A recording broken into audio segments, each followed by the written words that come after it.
பிரியமானவர்களே, இயேசு கிறிஸ்துவின் நாமத்தில் உங்களுக்கு என் அன்பின் வாழ்த்துக்கள். மறுபடியும் இந்த நாளிலும் ஜெபிக்கலாமாங்க நிகழ்ச்சியில் உங்களை பார்ப்பது, உங்களோடு சேர்ந்து ஜெபிப்பது எனக்கு அதிக சந்தோஷம். காரணம் என்ன தெரியுமா? இயேசு கிறிஸ்து உங்களை அதிகமாக நேசிக்கிறார். நேசிக்கிறது மாத்திரமல்ல, உங்களுடைய ஜெபத்தை அவர் எதிர்பார்த்து நிற்கிறார். நாம் ஜெபிக்கிற ஜெபம் ஆண்டவருடைய உள்ளத்தை மகிழ்விக்கிறது. தேசத்திலே உலக அளவிலே பெரிய காரியத்தை தேவன் செய்வதற்கு இந்த ஜெபத்தின் வழியாக அவர் கிரியை செய்கிறதை பார்க்க முடிகிறது. இந்த நாளில் கூட ஆண்டவர் உங்களுக்கு ஒரு அற்புதம் செய்ய போகிறார். நிறைய பேர் புதுசாக இந்த நாளில் யாரோ சொன்னாங்க, இதை பார்க்கலாம், ஒரு ஆறுதலாக இருக்கும், சுகம் கிடைக்கும், இயேசு விடுதலை தருவான்னு சொன்னதுனால முதலாக இந்த நிகழ்ச்சியை நீங்கள் பார்க்கக்கூடும்.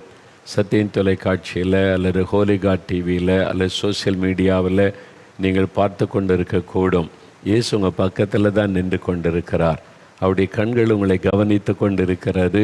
உங்களுடைய இருதயத்தில் என்ன பாரம் இருக்கிறது, என்ன தேவைக்காக கலங்கின உள்ளத்தோடு நீங்கள் இந்த நிகழ்ச்சியை பார்க்குறீங்க, எல்லாத்தையும் ஆண்டவர் கவனிக்கிறார். உங்களுக்கு அற்புதம் செய்ய அவர் ஆயத்தமாக இருக்கிறார். அதனால் நீங்கள் கவனமாக இங்கே சொல்லப்படுகிற வார்த்தைகளை கேட்டு இயேசுவின் நாமத்தை விசுவாசத்தை ஜெபிக்கும்போது உங்களுக்கு அற்புதம் நடக்கும். ஆண்டவர் அற்புதம் செய்து மகிழ பண்ணுவார். சரி, இப்பொழுது ஜெபத்தை பற்றி நாம் தியானிக்க போகிறோம். வேறு புஸ்தகத்தை எடுத்திருக்கிறீங்களா? பைபிள் கையில் வச்சுருக்கணும். வசனம் சொல்லும்போது என்ன, வசனத்தை வாசிக்கும்போது கண்ணால் பார்க்கணும், காதாலை கேட்கணும். அப்போ தான் வசனம் உள்ளத்தில் பதியும். நம்ம ஒரு அப்படியே கற்றுக்கொள்ள போகிறதுனால ஸ்லோவானாலும் பரவாயில்ல, வசனத்தை கவனிக்கணும். எல்லாம் பைபிள் கையில் வச்சுருக்கணும்.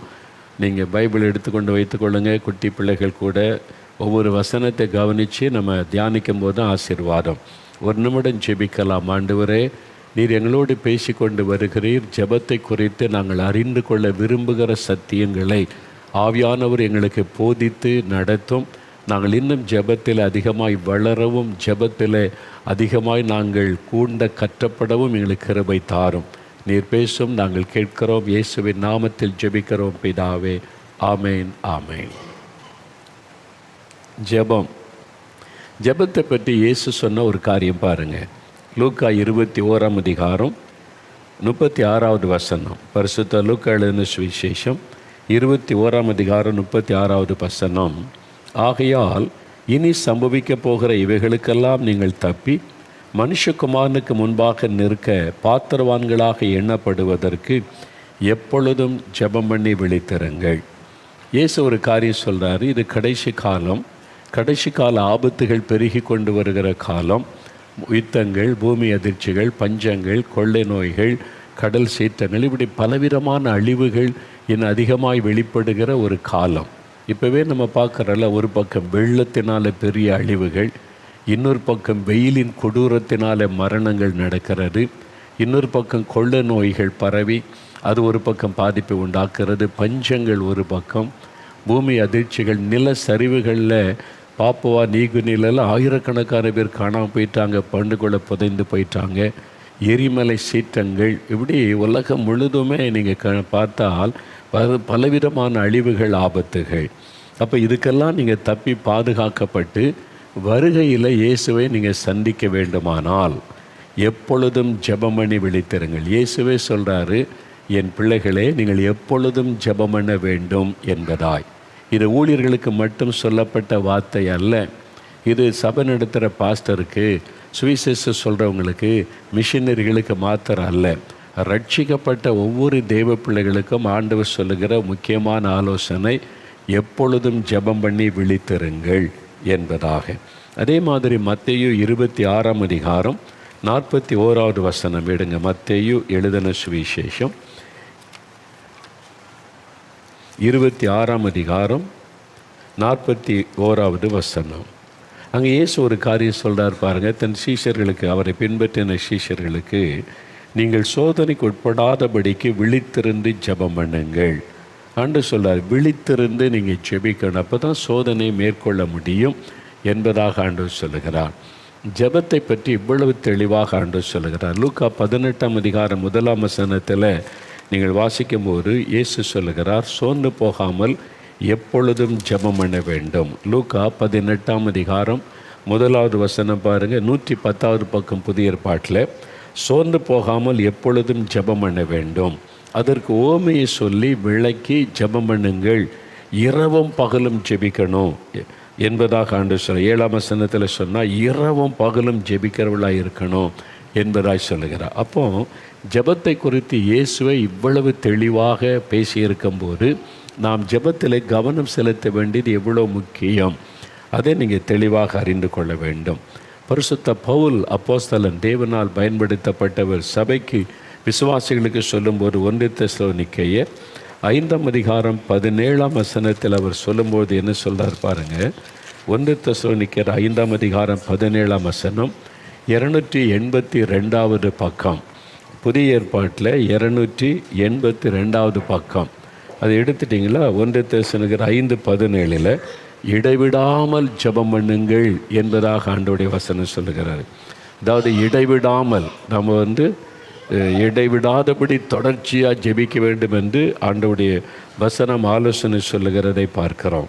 அதே மாதிரி 1 தீமோத்தேயு 2ஆம் அதிகாரம் 1வது வசனம் பாருங்கள். 1 தீமோத்தேயு 2ஆம் அதிகாரம் 1ஆம் வசனம், பவுல் சொல்லுகிறார், விசுவாசிகளுக்கு சபைக்கு அவர் எழுதும்போது, நான் பிரதானமாய் சொல்லுகிற புத்தி என்னவென்றால், அதுவும் 286வது பக்கம் 1 தீமோத்தேயு 2ஆம் அதிகாரம் 1ஆம் வசனம், நிறைய புத்திமதிகளை சொல்லுகிறார். விசுவாசிகள், தேவ பிள்ளைகள், ஊழியர்கள் என்னென்ன செய்யணும், எப்படி நடந்து கொண்டு பல ஆலோசனை சொல்லிட்டு பிரதானமாய் சொல்லுகிறது. அதான் ரொம்ப முக்கியமானதை கவனிங்க. நிறைய காரியம் நான் சொல்லியிருக்கிறேன். அதில் பிரதானமான ஒரு காரியம் என்னவென்றால், எல்லா மனுஷருக்காகவும் விண்ணப்பங்களையும் ஜெபங்களையும் வேண்டுதல்களையும் ஸ்தோத்திரங்களையும் பண்ண வேண்டும் என்று சொல்வதை பார்க்க. அப்போ ஜெபம் கிறிஸ்தவ வாழ்க்கையில் ரொம்ப முக்கியமான ஒரு காரியம். இயேசுவை பின்பற்றுகிறவர்கள், அவரை ஏற்றுக்கொண்டவர்கள் ஜெபத்துக்கு அதிக முக்கியத்துவம் கொடுக்க வேண்டும் என்பதை வேத வசனம் தெளிவாய் நமக்கு சொல்லுகிறதை பார்க்கிறோம். சில தேவ மனிதர்கள் சொல்லுவாங்க, நம்முடைய ஜெபம் சுவாசம் போன்றது. அதாவது மூச்சு விடுறதில்ல, சுவாசிக்கிறது. சுவாசிக்காமல் இருந்தால் என்ன ஆகும்? இறந்துருவோம்ல. அதே மாதிரி ஜெபிக்காமல் இருந்தால் அவங்களுடைய ஆவிக்குரிய மனிதன் இறந்துருவான். உடைய ஆவிக்குரிய வாழ்க்கை செத்து போயிடும். அதனால் ஜெபந்தான் நமக்கு மூச்சு. அந்த மாதிரி நாம் ஜெபிக்கணும். எப்படி இடைவிடாமல் மூச்சு விடுகிறோமோ அதே மாதிரி இடைவிடாமல் ஜெபிக்க வேண்டும். அதில் கவனம். இடைவிடாமல் எப்படிங்க ஜெபிக்கிறது? நமக்கு வீட்டில் ஸ்கூலில் படிக்கிற பிள்ளைகள் ஸ்கூலுக்கு போகணும், காலேஜுக்கு போகணும், வேலைக்கு போகணும், குடும்பத்தில் வேலை செய்யணும், நிறைய பொறுப்பெல்லாம். எப்படி எப்போவுமே ஜெபிச்சுக்கிட்டே இருக்க முடியுமா? இடைவிடாமல் ஜெபிக்க முடியுமா? நீங்கள் தொடர்ந்து இந்த நிகழ்ச்சியை பார்க்க ஒவ்வொரு காரியம் உங்களுக்கு விளக்கி சொல்லும்போது நீங்கள் புரிந்து கொள்ளுவீங்க. அதனுடைய அர்த்தம் என்ன, எது ஜெபிக்க முடியுமா, முடியாத ஒரு காரியத்தை ஆண்டவர் சொல்லுவாரா, முடியக்கூடியதை ஆண்டவர் சொல்லுவார். அப்போ அதுக்கு என்ன செய்யணும், இதை நீங்கள் அறிந்து கொள்ள முடியும். அப்போது ஜெபத்தினுடைய பல பரிமாணங்கள் இந்த 1 தீமோத்தேயு 2ஆம் அதிகாரத்தில் நம்ம வாசிக்கும்போது 4 காரியம் சொல்லப்படுது பாருங்கள். ஜெபந்தான் அதில் 4 அம்சங்கள் சொல்லப்படுகிறது.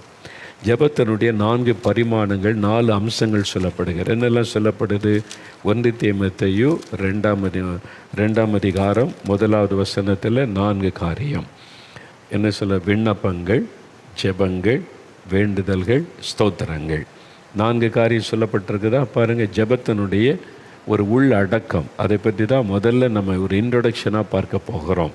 Contents of prayer. ஜெபத்தினுடைய உள்ளடக்கம் என்னென்னா 4 அம்சங்களை கொண்டது ஜெபம். இந்த அதிகாரத்தில், இந்த வசனத்தில் ஆவியானவர் எழுதி வைத்து, 1 விண்ணப்பம், சப்ளிகேஷன், அடுத்தது ஜெபம், ப்ரேயர், அடுத்தது வேண்டுதல், இன்டர்செஷன், அப்புறம் ஸ்தோத்திரம், thanks giving and pricing the Lord. இந்த 4 காரியங்கள், அம்சங்கள் ஜெபத்தில் இருக்கிறது.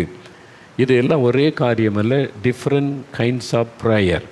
விதவிதமான ஜெப அனுபவங்களைத்தான் ஆவியானவர் 4 காரியங்களை எழுதி கொடுத்திருக்கிறார். இதை அறிந்து கொள்ள பழைய ஏற்பாட்டு காலத்தில் நடந்த ஒரு காரியம், ஆண்டவர் சொன்ன ஒரு காரியத்தை நாம் கொஞ்சம் யோசித்து பார்த்தா இந்த 4 காரியத்தை குறித்து விளங்கி கொள்ள முடியும். யாத்திராகமம் 30ஆம் அதிகாரம் எடுங்க. வேத புஸ்தகத்தில் யாத்திராகமம் 30வது அதிகாரம் 34, 35, 36 வசனம் வாசிக்க போகிறோம். யாத்திராகமம் 30 அதிகாரம் எடுத்துட்டிங்களா? அதில் 34லேருந்து 36 வசனம். பழைய ஏற்பாட்டில் 110வது பக்கம். பழைய ஏற்பாட்டில் 110 பக்கம் எடுத்துட்டிங்களா பாருங்கள். யாத்திராகமும் 30ஆம் அதிகாரம் 34ஆம் வசனம் பாருங்கள். பின்னும் கர்த்தர் மோசையை நோக்கி, சுத்த வெள்ளைப்போளமும் குங்குலியமும் அல்பான் பிசுனமாகிய கந்தவர்க்கங்களையும் சுத்தமான சாம்பிராணியையும் நீ சம நிறையாக எடுத்து தைலக்காரன் செய்கிறதை போல அதற்கு பரிமளம் ஏற்றி துப்புரவான பரிசுத்த தூப வர்க்கமாக்கி அதில் கொஞ்சம் எடுத்து பொடியாக இடித்து நான் உன்னை சந்திக்கும் ஆசரிப்பு கூடாரத்தில் இருக்கும் சாட்சி சந்நிதியில் வைப்பாயாக. அது உங்களுக்கு மகா பரிசுத்தமாய் இருக்க கடவது. இந்த தூப வர்க்கத்தை நீ செய்ய வேண்டிய முறைமையின்படி உங்களுக்காக செய்யலாகாது. கர்த்தருக்கென்று உனக்கு பரிசுத்தமாய் இருப்பதாக. ஆண்டவர் தூப வர்க்கமாக இருக்கணும் என்பதாய் சொல்லுகிறார். புரியுதான்? தூப வர்க்கம். இந்த தூப வர்க்கம் ஜெபத்திற்கு ஓமையாக சொல்லப்படுகிறதை பார்க்க முடியும். வெளிப்படுத்தின விசேஷம் 5ஆம் அதிகாரம் 8ஆம் வசனம் எடுங்க. வெளிப்படுத்தின விசேஷம் 5ஆம் அதிகாரம் 8வது வசனம் எடுத்துக்கொள்ளுங்க. அங்கே இந்த தூப வர்க்கத்தை பற்றி பைபிளில் சொல்லப்பட்டிருக்கிறது. வெளிப்படுத்தின விசேஷம் 5ஆம் அதிகாரம் 8ஆம் வசனம் எடுத்துட்டிங்களா? அதில் மத்தியில் நீங்கள் பார்த்தீங்கன்னா, பரிசுத்தவான்களுடைய ஜெபங்களாகிய தூப வர்க்கத்தால் நிறைந்த பொற்கலசங்களை பிடித்து கொண்டு ஆட்டுக்குட்டியானவருக்கு முன்பாக வணக்கமாய் விழுந்தார்கள். அதாவது பரிசுத்தவான்களுடைய ஜெபங்களாகிய தூப வர்க்கம். அப்போது இந்த தூப வர்க்கம் ஜெபத்திற்கு ஒரு இணையாக சொல்லப்பட்டு இருக்கிறது. ஜெபமாகிய பரிசுத்தவான்களுடைய ஜெபமாகிய தூப வர்க்கம் என்று சொல்லப்படுகிறதை நாம் இங்கே வாசிக்கிறோம். அதே மாதிரி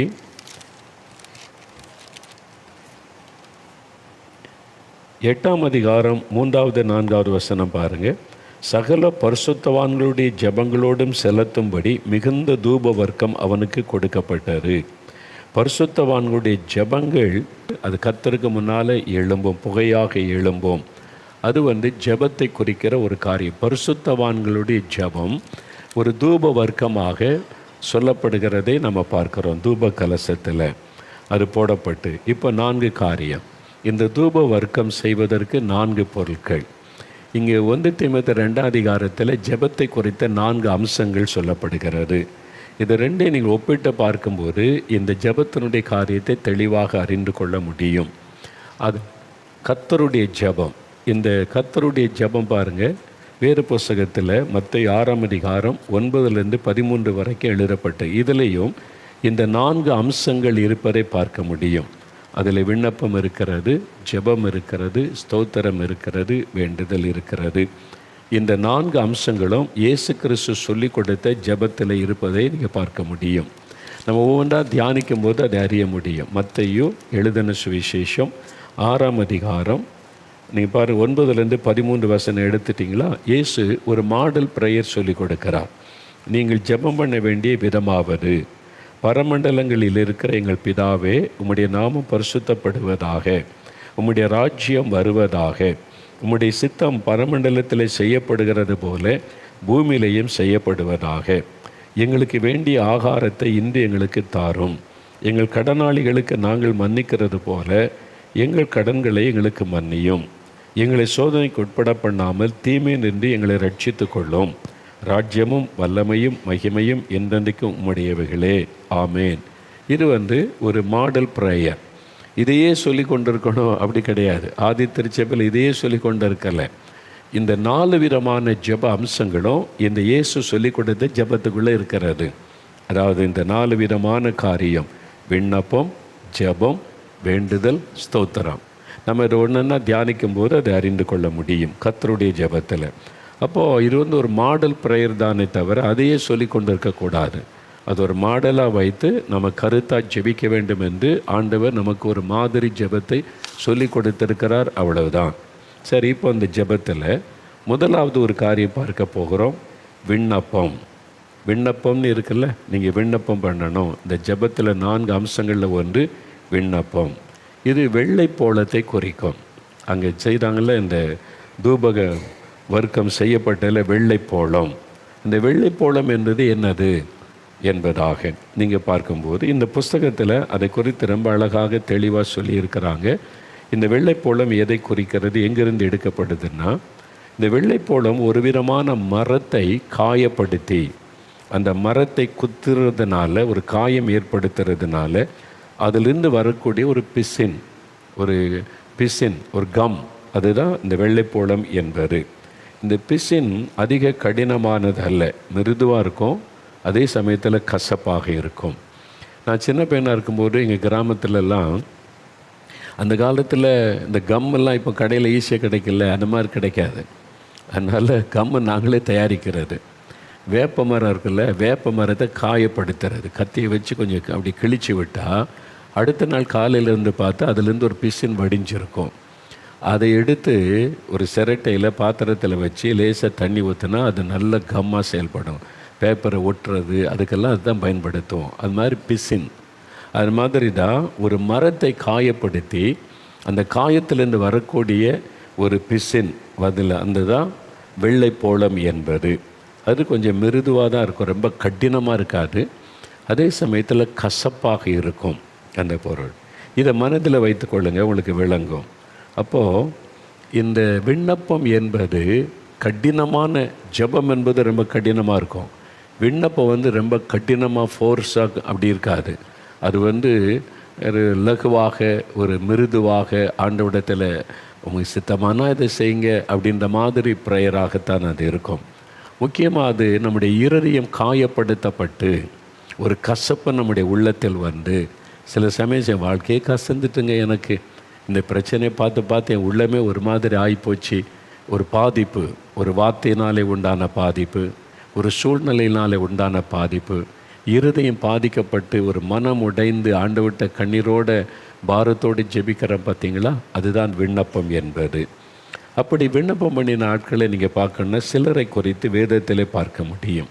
முதலாவது அன்னாள் என்ற ஒரு பெண். 1 சாமுவேல் 1ஆம் அதிகாரம் எடுத்துக்கொள்ளுங்கள். 1 சாமுவேல் 1ஆம் அதிகாரம், வேதத்தை திருப்புங்க. 1 சாமுவேல் 1ஆம் அதிகாரத்திற்கு இது 339வது பக்கத்தில் இருக்குது, பழைய ஏற்பாட்டில் 339வது பக்கம். இந்த அன்னாள் என்கிற அந்த பெண் ஆண்டவரிடத்தில் மனம் கசந்து அழுது ஜெபித்தாள் என்பது நமக்கு தெரியும்.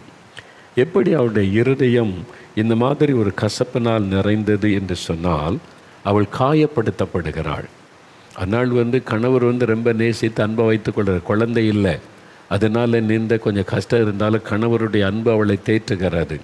அதனால் பாருங்கள், அவள் ஆலயத்துக்கு போவா, பக்தியாக இருப்பா, அவ்வளோதான். ஆனால் ஆண்டவருடைய சமூகத்தில் அழுது ஜெபித்ததாக எத்தனை வருஷம் அப்படி அமைதியாக இருந்தாள் என்று தெரியாது.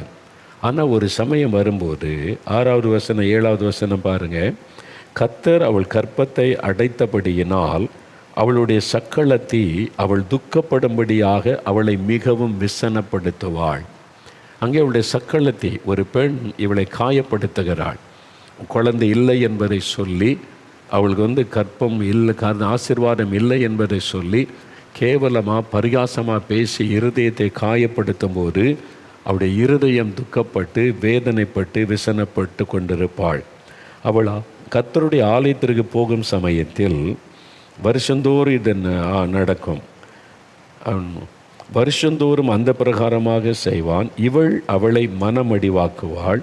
அப்பொழுது அவள் சாப்பிடாமல் அழுது கொண்டிருப்பாள். அதனால் சாப்பிடாமல் அழுதுகிட்டே இருப்பாள். ஏன் சாப்பிடலை அழுகிற? இருதயம் காயப்படுத்தப்பட்டு அவமானத்தினால, கஷ்டத்தினால இருதயத்தில் ஒரு வேதனை. அப்போ ஒரு காயம் ஏற்பட்டு, மனதில் ஒரு கசப்பு ஏற்பட்டு, ஒரு வேதனை ஏற்பட்டு விண்ணப்பம் பண்ணுவது. அதை பாருங்கள், 10வது வசனத்தில் பார்க்குறோம். அவள் போய் மனம் கசந்து மிகவும் அழுது கர்த்தரை நோக்கி விண்ணப்பம் பண்ணினாள். பார்த்தீங்களா, ஒரு விண்ணப்பம் எதில் வருது? இருதயம் காயப்படுத்தப்பட்டு உள்ளத்தில் ஒரு கசப்பு உண்டாகி ஆண்டவரிடத்தில் மனம் கசந்து அவள் அழுது விண்ணப்பம் பண்ணினாள் என்பதாய் பார்க்கிறோம். இந்த விண்ணப்பத்தில் பாருங்களேன், கடினமாக அவள் என்ன ஜெபிக்கிறார் பாருங்கள். 11ஆம் வசனம். சேனைகளின் கர்த்தாவே, தேவரீர் உமது அடியாளின் சிறுமையை கண்ணோக்கி பார்த்து உம்முடைய அடியாளை மறவாமல் நினைத்தருளி உமது அடியாளுக்கு ஒரு ஆண் பிள்ளையை கொடுத்தால் அவன் உயிரோடு இருக்கும் சகல நாளும் நான் அவனை கர்த்தருக்கு ஒப்பு கொடுப்பேன். அவன் தலையின் மேல் சவரன் பற்றி படுவதில்லை என்று ஒரு பொருத்தனை பண்ணினாள். அவள் என்ன ஜெபிக்கிறாள் பாருங்க, ஆண்டவரே எனக்கு ஒரு குழந்தை தாங்க, என் நிந்தையை மாற்றுங்க, இந்த மாதிரி பரிகாசம் பண்ணுறாங்களே, எனக்கு ஒரு அற்புதம் செய்யுங்க, ஒரு குழந்தை எனக்கு தாங்க. அந்த மாதிரி ஜெபம் பண்ணலை. அது ஜெபம், அது கடினமாக இருக்கும். ப்ரேயர் என்பது அது ஒரு போராடிக்கிற ஒரு காரியம். இது விண்ணப்பம். என்ன இருதய காயப்படுத்தப்பட்ட நிலைமையில் தேவனுடைய சித்தம் என்னதுன்னு அவளுக்கு தெரியல. இத்தனை வருஷமாக குழந்தை இல்லாமல் இருக்கிறேனே. ஆனால் மனம் கசந்தவள் சொல்லுகிறாள், தேவரீர் என்னை கண்ணோக்கி பார்த்து எனக்கு ஒரு ஆண் பிள்ளையை தந்தால் தாரும், கட்டாயம் தரணும், அப்படி ஜெபிக்கலை. அதான் அந்த ஜெபத்துக்கும் விண்ணப்பத்துக்குள்ள வித்தியாசம். நீ தந்தால் அது உமக்கே நான் தந்து விடுகிறேன், உம்முடைய ஊழியத்துக்கே கொடுத்து விடுகிறேன் என்று பொருத்தனை பண்ணி அவள் ஜெபித்தாள். மாத்திரம் அவள் கர்த்தருடைய சன்னில் வெகுநேரம் விண்ணப்பம் பண்ணினாள் என்பதாய் பார்க்கிறோம். 15ஆம் வசனத்தில் மன கிளேசமுள்ள ஒரு ஸ்திரீ நான், தேவ சமூகத்தில் என் இருதயத்தை ஊற்றிவிட்டேன் என்பதாய் சொல்லுகிறதை நம்ம பார்க்கிறோம். அப்போது அவங்களுடைய உள்ள சில சமயத்தில் பாதிக்கப்பட்டு இருதயத்தை யாரோ ஒருவர் காயப்படுத்தி அவமானப்படுத்தி நிந்தைக்கு உண்டாக்கி உங்களுடைய உள்ளம் பாதிக்கப்பட்டு சில சமயம் அழுதுகிட்டே இருப்பீங்க. என்ன சொல்கிறதுனே தெரியாது, வெறும் கண்ணீர் தான் வரும். அப்போ ஆண்டவரிடத்தில் போய் நம்முடைய மனதையெல்லாம் ஊற்றி கண்ணீர் விட்டு அழுவது, விண்ணப்பம் செய்வது. ஆண்டவரே இந்த நிந்தையை மாற்றுங்க, இந்த வேதனையை மாற்றுங்க, ஆண்டவரே உம்முடைய சித்தைய வாழ்க்கையில் நிறைவேறட்டும். இந்த விண்ணப்பம் என்பது ஒரு ஃபோர்ஸாக கடினமாக இதை தந்து தான் ஆகணும் என்று ஜெபிப்பது அல்ல. ஆண்டவருடைய சித்தத்துக்கு ஒப்பு கொடுத்து, ஆண்டவரே நீ தந்தா அந்த குழந்தைய நான் உமக்கே ஊழியத்துக்கு தந்துடுறேன், அந்த மாதிரி ஜெபம் பாருங்கள். அதே மாதிரி தான் அந்த ஜெபத்துக்கு பதில் அளிக்கும்போது ஏலி என்கிற அந்த ஊழியக்காரனை ஆண்டவர் பயன்படுத்துகிறார். பயன்படுத்தும் போது 17ஆவது வசனத்தில் என்ன சொல்கிறாரு, நீ சமாதானத்தோட போ, இஸ்ரவேலின் தேவனிடத்தில் கேட்ட உன் விண்ணப்பத்தின்படி அவர் உனக்கு கட்டளையிடுவாராக. அப்படிதான் சொல்கிறார். அவர் உனக்கு ஒரு ஆண் குழந்தை தருவார், அவர் கட்டளை இடுவார் போ, அப்படி சொல்லலை. உன் விண்ணப்பத்தின்படி கர்த்தர் உனக்கு கட்டளை இடுவாராக. அந்த பதிலை பார்த்தீங்களா, வித்தியாசம் இருக்குதில்ல. அப்போது நாம் ஒரு பாதிக்கப்பட்ட உள்ளத்தோட, ஒரு நறுங்குண்ட உள்ளத்தோட ஆண்டவருடைய சமூகத்தில் போய் நம்முடைய காரியத்தை அவருடைய சித்தத்துக்கு ஒப்பு கொடுத்து நாம் விண்ணப்பம் பண்ணுவது, அதுதான் விண்ணப்பம் என்பது. உங்கள் வாழ்க்கையில் கூட இன்றைக்கு ஏதோ ஒரு காயம் இருக்குது, யாரோ ஒருத்தர் சொல்லிட்டாங்க, உங்களை வேதனைப்படுத்திட்டாங்க. ஆண்டவர்கிட்ட அந்த காரியத்தை நீங்கள் ஒப்பு கொடுத்து கருத்தாக கண்ணீரோடு வேண்டிக் கொள்ளும்போது உங்கள் விண்ணப்பத்தின் சத்தத்தை தேவன் கேட்பார். அந்நாளுடைய விண்ணப்பத்தை ஆண்டவர் கேட்டார். அவர் என்ன சொல்கிற பாருங்கள், 27ஆம் வசனத்தில் 1 சாமுவேல் 1:27, இந்த பிள்ளைக்காக விண்ணப்பம் பண்ணினேன், இந்த பிள்ளைக்காக நான் விண்ணப்பம் பண்ணினேன். ஆண்டவரே ஒரு ஆண் குழந்தை தந்தா உமக்கே நான் கொடுத்துருவேன், என் நிந்த மாறினா போதுமே அப்படின்னு ஒரு விண்ணப்பம் பண்ணினேன். நான் கர்த்தரிடத்தில் கேட்ட என் விண்ணப்பத்தின்படி எனக்கு கட்டளையிட்டார். சரிங்களா? ஒரு பெரிய சந்தோஷத்தோடு சொல்லுகிறாள். இன்றைக்கு நீங்கள் ஆண்டவருடைய சமூகத்தில் விண்ணப்பத்தை வைங்க, ஆண்டவர் கட்டாயம் பதில் கொடுத்து உங்களுடைய விண்ணப்பத்தை கேட்டு உங்களுடைய துக்கத்தை சந்தோஷமாய் மாற்றுவார். இதே மாதிரி தான் யோசியா என்கிற ஒரு ராஜா, அவர் ஆட்சி செய்கிற காலத்தில் தேவனுடைய வார்த்தை அவருடைய ராஜ்யத்திற்கு விரோதமாய் வெளிப்படுகிறது. அந்த மக்கள் பாவம் செய்து கர்த்தரை விட்டு பின்வாங்கி போனதுனால கர்த்தருடைய வார்த்தை தேசத்துக்கு விரோதமாக, அந்த ஜனங்களுக்கு விரோதமாய் கர்த்தர் பேசி கர்த்தருடைய வார்த்தை வெளிப்பட்ட உடனே ராஜாவுக்குள்ளே ஒரு பெரிய துக்கம் வருகிறது. ஆண்டவர் நம்முடைய தேசத்தை குறித்த மக்களை குறித்து துக்கப்பட்டு இப்படி வார்த்தை சொல்லி இருக்கிறாரே. அந்த வார்த்தையை கேட்டபோது அந்த ராஜா, யோசியா ராஜா, தேவ சமூகத்தில் போய் மனம் கசந்து ஜெபம் பண்ணுகிறார். தன்னுடைய தேசத்துக்காக, தன் மக்களுக்காக, தனக்காக ஆண்டவரிடத்தில் விண்ணப்பம் பண்ணுகிறார். அப்படி ஏன்னா தேவனுடைய வார்த்தை அவரை காயப்படுத்தி விட்டார். தேவன் துக்கப்பட்டுட்டார், ஜனங்களுக்கு குறித்து இப்படிலாம் சொல்லுகிறார் என்ற வார்த்தை அவருடைய உள்ளத்தை காயப்படுத்தினதுனால அவர் ஜெபம் பண்ணுகிறார். அந்த ஜெபத்துக்கு ஆண்டவர் எப்படி பதில் கொடுக்கிறார் பாருங்கள். 2 நாளாகமும் 34ஆம் அதிகாரம் 27வது வசனம் எடுங்க. 2 நாளாகமும் 34ஆம் அதிகாரம் 27ஆம் வசனம் பாருங்கள்.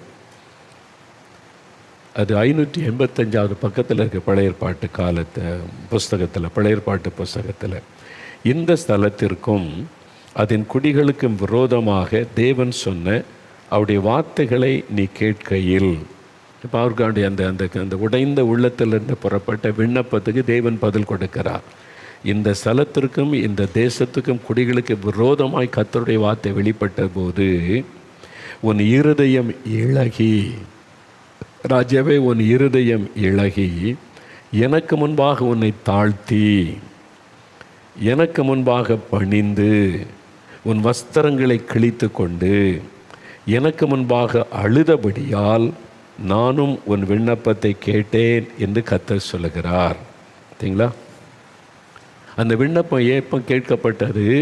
அவர் தேவ சமூகத்தில் தன்னை தாழ்த்தி கண்ணீர் விட்டு அழுது ஜெபம் பண்ணுகிறார். என்னுடைய மக்கள், என்னுடைய ஜனம், என்னுடைய தேசம் உங்களை துக்கப்படுத்தி விட்டது, நானும் என் ஜனங்கள் உங்களை துக்கப்படுத்திட்டோம், ஆண்டவரே நீர் மன்னிக்கணும், கிருபை செய்யணும்னு தாழ்த்தி கெஞ்சி பிரார்த்தனை பண்ணுகிறார். அந்த விண்ணப்பம் பண்ணுகிறார். அந்த விண்ணப்பத்தை தேவன் கேட்டேன் என்று சொல்கிறார். ஏன்னா நீ உன் இருதயம் பாதிக்கப்பட்ட நிலைமையில், இருதயம் இளகி உன்னை தாழ்த்தி என்னை பணிந்து கொண்டு உன் வஸ்திரங்களை கிழித்து கொண்டு நீ எனக்கு முன்பாக அழுதபடியினால், அந்த தன்னுடைய இந்த உணர்வோடு கூட தேவனுக்கு முன்பாய் தாழ்த்தி அழுதபடியினால் உன் விண்ணப்பத்தை நான் கேட்டேன். இன்றைக்கி உங்கள் குடும்பத்தில் கூட பாருங்கள், உங்கள் பிள்ளைகள் செய்கிற பாவம், கணவர் செய்கிற பாவம் அல்லது மனைவி செய்கிற பாவம், சில பாவம் உங்களுடைய குடும்பத்துக்கு சாபத்தை கொண்டு வந்து விடக்கூடும்.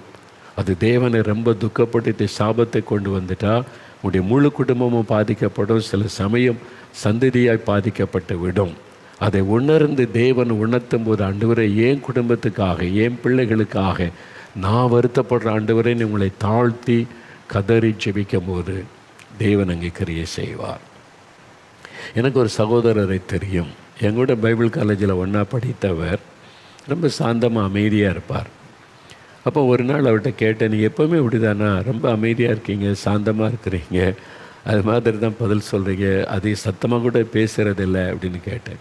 அவன் சொன்னாங்க, அப்படி இல்லை, நான் பயங்கரமான ஆளாக இருந்தேன்.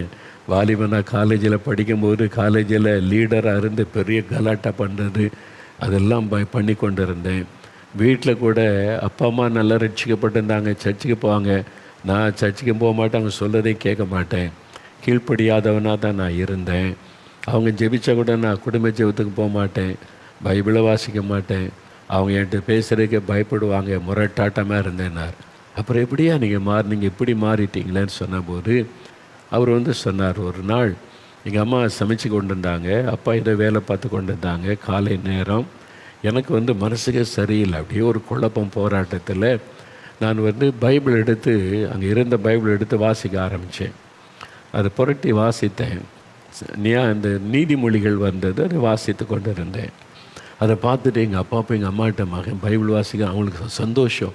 ஏன்னா நான் பைபிளே தொட மாட்டேன், சர்ச்சுக்கே போக மாட்டேன், அதனால் நான் பைபிள் வாசிக்கிற பார்த்து அவங்களுக்கு ஒரு பெரிய சந்தோஷம் அப்படி மகிழ்ச்சியாக செய்கையிலே பகிர்ந்து கொண்டாங்க. கொஞ்சம் நேரம் நான் அதை வாசித்தேன். அந்த நீதிமொழிகள் என்ன இருக்குது, மகனே உன் தாயின் போதகத்தை தள்ளாதே, உன் தகப்பன் வார்த்தைக்கு செவி கொடுலாம் எழுதியிருக்குதா.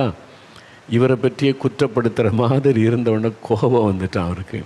என்னடா அது நம்மளை குற்றப்படுத்துகிற மாதிரி எழுதியிருக்கு, என்ன நம்ம தான் அம்மா சொல்கிறதையும் கேட்க மாட்டோம், அப்பா சொல்கிறதையும் கேட்க மாட்டோம், கீழ்ப்படியாமல் இருக்கோம்ல, அதை கண்டித்து சொல்கிற மாதிரி இருக்குன்னு பைபிளை அப்படி கிழிச்சு அப்படி தூக்கி எறிஞ்சாராம். பைபிளை ரெண்டாக கிழிச்சு இந்த பக்கம் ஒன்று அந்த பக்கம் ஒன்று. அது தகப்பனார் ஓடி பார்க்குறார், பைபிள் அப்படி கிழிச்சு கிடக்கு. அவர் அப்படியே ஒரு வைராக்கியத்தோடு நிற்கிறார், அப்படியே கோபத்தோடு நிற்கிறார். தகப்பனார் ஏதாவது ஏண்டா பைபிளை கிழிச்சேன்னு பேசினா அடிச்சிடணும், அந்த மாதிரி ஒரு தூண்டுதல். பிசாசு அந்த அளவுக்கு அவரை ஆட்கொண்டு கடினமாக்கி வைத்திருந்த சூழ்நிலையில் அடிச்சிடணும் அப்படின்ற மாதிரி நின்றார். அவங்க அப்பா இருதயத்தில் பலவீனம் உள்ளவர். அவர் மகன் கிழிச்சு போட்டதை பார்த்த உடனே இது எவ்வளோ பெரிய சாபம், நம்ம கிறிஸ்தவங்க வேதத்தை அறிந்தவங்க பையன் இப்படி பண்ணிட்டானேன்னு சொல்லி 2 துண்டை அந்த பைபிளை எடுத்துகிட்டு அதிலே முழங்கால் போட்டு ரூமுக்குள்ளேயே அழுதார். ஆண்டவரே மன்னியும். அவருடைய இருதயம் காயப்பட்டது. சம்பவத்தை பார்த்த உடனே என் பையன் எவ்வளோ பெரிய பாவம் செய்துட்டான், ஆண்டவருடைய வசனத்தை கிழிச்சு எரிஞ்சிட்டானே, ஆண்டவரே மன்னியும், என் மகனை மன்னியும், என் மகனை மன்னியும். அந்த காயப்பட்ட உள்ளத்தோடு கெஞ்சுகிறார், இறக்க செய்யுங்க ஆண்டவரே, என் மகனுக்கு இறக்க செய்யுங்க ஆண்டவரே, மன்னிச்சிருங்க ஆண்டவரே, தயவு காட்டுங்க ஆண்டவரே என்னை. அவர் அழுகிற சத்தம் கேட்டு தாயார் கிச்சன்லேருந்து வெளியே பார்த்தாங்க. 2 துண்டு பைபிளை வச்சுட்டு அழுது ஜெபிக்கிறத பார்த்தவொடனே அவனுக்கு காரியம் விளங்கி விட்டது. உடனே மகன்கிட்ட போய் சண்டை போட்டு அவன் அவன் வைராக்கியமாக நிற்கிறான், எதிர்த்து நிற்கிறவன். கணவர் பக்கத்தில் வந்து முழங்கால் போட்டு அவங்களும் அழுதாங்க. ஆண்டவரே, என் மகன் செய்த பாவத்துக்காக நான் மன்னிப்பு கேட்குறேன், மன்னிச்சிருங்க, இறக்க செய்யுங்க ஆண்டவரே, நீர் அவனை ரட்சிக்க முடியுமே, நீங்கள் தான் அவனை சந்திக்க முடியுமே, மன்னிச்சு அவன் வாழ்க்கையில் ஒரு மாற்றத்தை கொடுங்க நீ அப்படியே மன்றாடி விண்ணப்பம் பண்ணுறாங்க அழுது கொண்டே. அந்த காட்சி, இவர் வைராக்கியமாக நிற்கிறாரு, அவங்க வந்து விண்ணப்பம் பண்ணுகிற அந்த காட்சி, அந்த கண்ணீர், தாய் தகப்பனுடைய கண்ணீர் இவருடைய உள்ளத்தை உடைத்தார். ஆவியானவர் அங்கே செயல்பட்டார். கடினமாக எனக்கு இருத்தை கடினப்படுத்தி நின்று அவனுடைய உள்ளத்துக்குள்ள ஆவியானவர் கிரியை செய்தார். அவ்வளோதான், நான் தப்பு பண்ணிட்டேனே, பாவம் செய்துட்டேனே, அப்பா அம்மா கீழ்ப்படியாமல் நடந்துட்டேன் உணர்வை ஆண்டவர் உண்டாக்கி உடனே ரூமுகளை போய் முழங்கால் போட்டு கதவை பூட்டி கொண்டு முதல் முறையாக லைஃப்பில் முழங்கால் போட்டு ஆண்டவிட்டு அழுதா. ஆண்டவரே, என்னை மன்னிச்சிருங்க, என் பாவத்தை மன்னிங்க, உடைய வேதத்தை 2ஆக கிழிச்சு எறிஞ்சிட்டேன், அம்மாவுக்கு கீழ்ப்படுவதில்லை, அப்பாவுக்கு கீழ்ப்படுவதில்லை, துக்கப்படுத்துகிற மன்னிங்கன்னு கதறி அழுது ஒப்பு கொடுத்து அன்றைக்கு மனம் திரும்பி ரட்சிக்கப்பட்டார். பாருங்கள், இந்த காட்சி பெற்றோருடைய உள்ளத்தில் ஒரு காயத்தை உண்டாக்கி ஆண்டோடத்தில் அழுது விண்ணப்பம் பண்ணுறாங்க. அந்த விண்ணப்பத்தை தேவன் கேட்டு அந்த மகனை சந்தித்து ரட்சித்து விட்டார். பார்த்தீங்களா? அப்போ யோசியா தன்னுடைய தேசத்தை குறித்தும் தன் மக்களை குறித்தும் தேவன் துக்கத்தோடு கூட சொன்னதுனால அவர் உள்ளத்தை காயப்படுத்தி ஆண்டவர்கிட்ட போய் தன்னை தாழ்த்தி கதறி ஜெபிக்கும் போது தேவன் இந்த விண்ணப்பத்தை கேட்டார். அதே மாதிரி இன்றைக்கி உங்கள் குடும்ப சூழ்நிலை இருக்கலாம். யோசித்து பாருங்கள், உங்களுடைய கணவர், உங்களுடைய மனைவி அல்லது உங்களுடைய பிள்ளைகள், உங்களுடைய சூழ்நிலை, உங்களுடைய ஊழியத்தில் அல்லது நீங்கள் இருக்கிற தேசத்தில் இந்த மாதிரி தேவனை கோபப்படுத்துகிற, தேவனை துக்கப்படுத்துகிற காரியங்கள், அதனால் உங்களுடைய மனதில் உண்டாகிற காயம், அந்த காயத்தோடு போய் ஆண்டவரிடத்தில் விண்ணப்பம் பண்ணுவது, அந்த மாதிரி ஜெபிப்பார். தாவீதருடைய வாழ்க்கையில் கூட பாருங்களேன், தாவீது ராஜாவுடைய ஜெப சங்கீதத்தில் எல்லாம் நீங்கள் வாசிக்க முடியல. இந்த சங்கீதத்தில் 17ஆம் சங்கீதம் 1வது வசனம் பாருங்கள்.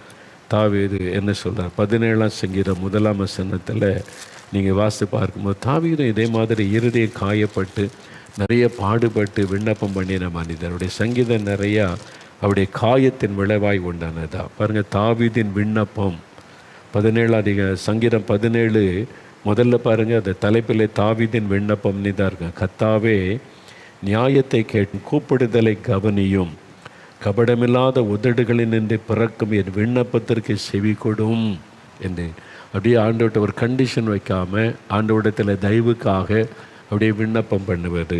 அது மாதிரி அந்த காலத்தில் ஸ்கூலில் படிக்கும்போது முதல்ல ஆங்கிலத்தில் என்ன சொல்லுதுன்னா, தமிழில் கூட விடுமுறை விண்ணப்பம், ஸ்கூலில் விடுமுறை எடுக்கணும், எப்படி விண்ணப்பம் பண்ணணும், டீச்சருக்கு எழுதணும் அப்படின்னு சொல்லி அந்த இதில் பாருங்கள், எனக்கு ஒரு நாள் லீவ் கொடுத்தே ஆகணும் அப்படி எழுதாமல் இல்லை, அவங்கள்ட்ட வந்து பணிவாக கேட்பது. எனக்கு ஒரு நாள் இது மாதிரி ஒரு பிரச்சனை, அதனால் ஒரு நாள் லீவு கொடுக்கும்படி பணிவன்புடன் நான் வேண்டிக் கொள்கிறேன். அதான் விண்ணப்பம். ஆண்டவர்கிட்ட போய் அப்படி வேண்டிக் கொள்வது, விண்ணப்பம் பண்ணுவது. அது மாதிரி நம்மை தாழ்த்தி ஆண்டவருக்கு முன்னால் நின்று விண்ணப்பம் பண்ணுவது. தாவீது அப்படி செய்கிறதை பார்க்கிறோம். 102ஆம் சங்கீதம் பாருங்கள். 102ஆம் சங்கீதத்தில் அதே மாதிரி 102ஆம் சங்கீதம் அதனுடைய ஹெட்டிங்கில் பாருங்கள், முகவரை எழுதப்பட்டிருக்கு பாருங்கள், அதை கவனிங்க. துக்கத்தில் மூழ்கி கர்த்தரிடத்தில் தன் வியாகுலத்தை தெரிவித்து செய்யும் விண்ணப்பம். இதான் ஒரு துக்கத்தோட பாதிக்கப்பட்ட உள்ளத்தோட ஆண்டவர்கிட்ட போய் நம்ம வந்து பிரச்சனை சொல்கிறோம் பார்த்தீங்களா, அதான் விண்ணப்பம். அப்போ இன்றைக்கு உங்களுடைய உள்ளத்தில் வியாதியினால் உண்டான காயம், மனிதரால் உண்டான காயம், ஒரு பிரச்சனையினால் உண்டான காயம் உள்ளத்தில் அப்படியே வேதனை இருக்குன்னா நல்ல மனம் திறந்து விண்ணப்பம் பண்ணிடுங்க, கண்ணீரோட விண்ணப்பம் பண்ணிடுங்க. வியாகுலத்தை தெரிவிக்கும் ஒரு விண்ணப்பம். அதான் பாருங்கள், முதல் 2 வசனம் பாருங்கள். கர்த்தாவே, என் விண்ணப்பத்தை கேளும், என் கூப்பிடுதல் உம்மிடத்தில் சேருவதாக, என் ஆபத்து நாடிலே உமது முகத்தை எனக்கு மறையாதேயும், உமது செவியை என்னிடத்தில் சாயும், நான் கூப்பிடுகிற நாளில் எனக்கு தீவிரமாய் உத்தரவு அருளி செய்யும். இதெல்லாம் விண்ணப்பம் என்பது இப்படி தான் இருக்கும். அதே மாதிரி தாவீதப்படி விண்ணப்பம் பண்ணினேன். அதாவது பலவந்தம் பண்ணால் இயலாது, அதாவது தரணும் செய்யணும் அப்படி சொல்லாதபடி நம்மை தாழ்த்தி நம்மை வருந்தி ஆண்டவரிடத்தில் ஒரு காரியத்தை கேட்பது தான் விண்ணப்பம் என்பது. அன்னாள் அப்படி தான் கேட்டாள். அது மாதிரி தான் அந்த பதிலும் அவர் கொடுக்கப்பட்டது. அதே மாதிரி கர்த்தருடைய ஜெபத்தில் பாருங்களேன், இயேசு சொல்லிக் கொடுத்த ஜெபத்தில், அந்த கர்த்தருடைய ஜெபத்தில் அந்த சில காரியம் சொல்லப்பட்டது பாருங்கள். ஆண்டவர் சொன்ன ஜெபத்தில் அவருடைய முற்பகுதியில் பார்த்தீங்கன்னா, உம்முடைய நாமம் பரிசுத்தப்படுவதாக, உம்முடைய சித்தம் செய்யப்படுவதாக. பரிசுத்தப்படணும், சித்தம் செய்யப்படணும் அப்படி சொல்லாதபடி உம்முடைய நாமம் பரிசுத்தப்படுவதாக, ஆண்டவரே உம்முடைய ராஜ்யம் வருவதாக. அது மாதிரி ஜெபிப்பார். மத்தேயு 6:9-10 பார்க்குறோம். இதுதான் விண்ணப்பம் பண்ணுவது.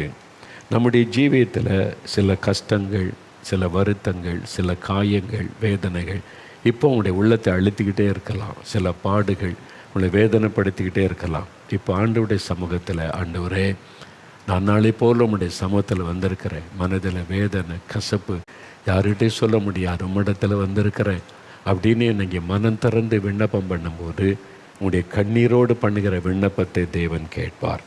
இப்போது நீங்கள் துக்கம் நீங்கள் சந்தோஷத்தை பெற்றுக்கொள்வீங்க. ஆண்டவரிடத்தில் விண்ணப்பம் பண்ணின பிறகு அந்நாள் அதன் பிறகு துக்கமுகமாக இருக்கவில்லை. இப்போ அப்படியே ஒரு 2 நிமிஷம் ஜெபிக்க போகிறோம். முடிந்தால் முழங்கால் படிட்டு கொள்ளுங்கள். அப்படியே கண்களை மூடி ஆண்டவரை நோக்கி பாருங்கள். உங்கள் வியாகுலம், உங்களுடைய காயங்கள், உங்களுடைய உள்ளத்தில் இருக்கிற கசப்புகள், உங்களை பாதித்திருக்கிற விஷயங்கள், நொறுங்கின உள்ளத்தோடு ஆண்டவரிடத்தில் பேசுங்க. ஒரு 2 நிமிடம் மனம் தரேன். ஆண்டவரே அந்நாளை போல் நான் வந்திருக்கிறேன். ஆண்டவரே தாவீதை போல வியாகுலத்தோடு நான் வந்திருக்கிறேன். ஆண்டவரே என் குடும்பத்தில் நான் இருக்கிற சூழ்நிலையில் ஆண்டவரே இந்த பாதிப்பு என் மனதை துக்கப்படுத்துது, காயப்படுத்துது, கஷ்டப்படுத்துகிறது. உம்மிடத்தில் நான் வந்திருக்கிறேன். ஆண்டவரே எங்களுக்கு இரக்கம் செய்யுங்க, தயவு காட்டுங்க ஆண்டவரே என்று சொல்லி விண்ணப்பம் பண்ணுங்க. விண்ணப்பம் பண்ணுங்க சகோதரி, விண்ணப்பம் பண்ணுங்க மகனை, மகளை விண்ணப்பம் பண்ணுங்க. ஐயா உங்களுடைய பாரத்தை சொல்லுங்க, உங்களுடைய மனதை காயப்படுத்துகிற விஷயத்தை அப்படியே சொல்லுங்க. கண்ணீரோட, அழுகையோட, பாரத்தோட அவருக்கு சொல்லுங்க. அவர் இந்த விண்ணப்பத்தின் சத்தத்தை கேட்கிறார். உங்களுடைய விண்ணப்பத்தின் சத்தத்தை கேட்கிறார். ஆண்டவரே இந்த பிள்ளைகள் செபிக்கிறாங்கப்பா, விண்ணப்பம் பண்ணுறாங்க. ஆண்டவரே அந்நாளை போல மனம் கசந்து அழுது கண்ணீரோட அவனுடைய கண்ணீர் உங்களுடைய சமூகத்தில் வருகிறதல்லவா, அவருடைய அழுகையின் சத்தம் உமக்கு உங்களுடைய காதில் விழுகிறதல்லவா.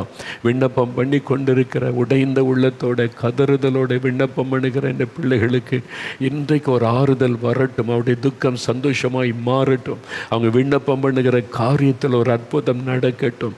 அந்நாளுடைய விண்ணப்பத்தை கேட்டு நிந்தையை மாற்ற அற்புதம் செய்தீரே.